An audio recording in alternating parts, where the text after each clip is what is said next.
exercice. Exercice numéro 4 de l'examen à l'année 2020, module statistique.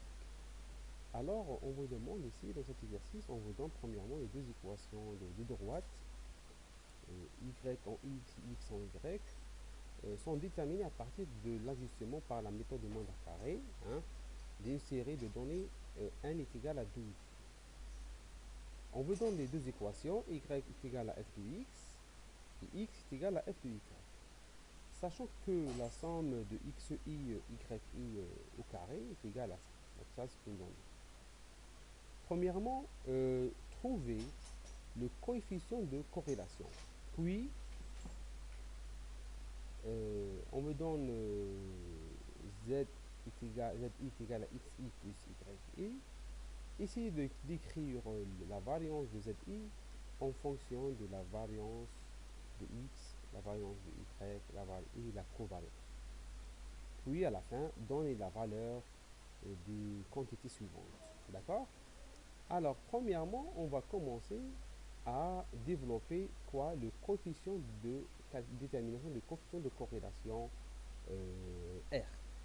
Alors, on connaît que le coefficient de corrélation est égal à cov sur sigma x, sigma y. D'accord?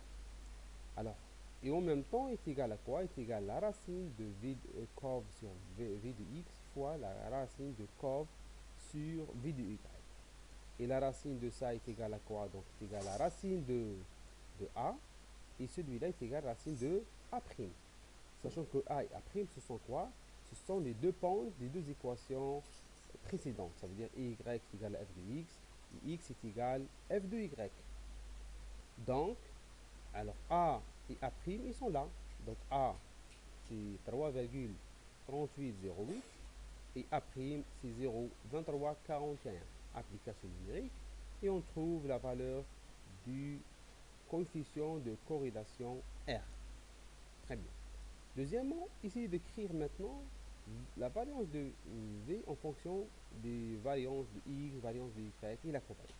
Alors, tout simplement, on va écrire, on va détailler ce qui égale donc la valeur de la variance de Z, qui est égale à partir de la formule, on va dire la formule, comment dirais-je, classique, égale à zi moins z bar au carré. Et en même temps, est égal, donc on remplace par les valeurs de chacun donc, de ces, z. Donc zi est égal à xi moins xi. Et z bar est égal à x bar plus y bar. Sachant que la moyenne des deux est égale à la moyenne de chacun, d'accord, de chacune des moyennes, x bar, y bar. On remplace donc toujours dans la formule comment dirais-je, classique. Donc c'est égal maintenant tout ça au carré, hein, tout ça au carré. Alors on va maintenant réarranger donc les paramètres, donc xi moins x bar et yi moins y bar, hein. Et là on va faire donc la valeur, on va donc essayer de développer cette équation là. Donc ce sera égal à a plus b au carré, donc ce sera a au carré plus b au carré plus 2 fois a et b. Ben, ce que nous avons fait ici, nous avons distribué bien sûr 1 sur 1 sur chacun de ces termes-là. Et donc nous avons trouvé donc 1 sur 1 la somme de xi moins x bar au carré, plus 1 sur 1 la somme de yi moins y bar, plus 2 fois a et b. Donc 1 sur 1 la somme de quoi? Xi moins x bar fois y moins y bar. Et là, on revient à trouver quoi? Trouver, donc ça c'est la variance de x, le d c'est la variance de y, plus deux fois la covariance de x. Et voilà, avec cela, donc nous avons pu répondre à la question. Très bien. Restons à la dernière question. Donnez maintenant la valeur de v de x, la covariance, xy, la variance de x et la variance de y. D'accord? Alors là, on va essayer d'utiliser ce que nous avons bien sûr démontré. Alors on va voir maintenant est égal à combien la variance de z. Donc est égal avec la formule développée qu'on va employer ici. Hein.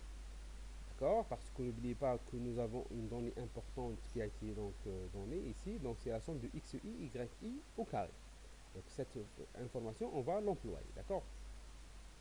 Donc, donc cette information, elle est là. Donc c'est quoi? Elle est que, est égale à xi plus yi donc, au carré. Donc c'est le zi au carré moins x bar au carré.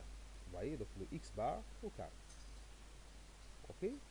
Alors maintenant, nous, on va chercher la covariance. Donc, on va remplacer, bien sûr, la valeur. Donc, là, donc ça, c'est une valeur connue. Hein. On va essayer maintenant de tirer, à partir de là, de ce qu'on appelle la covariance. Hein.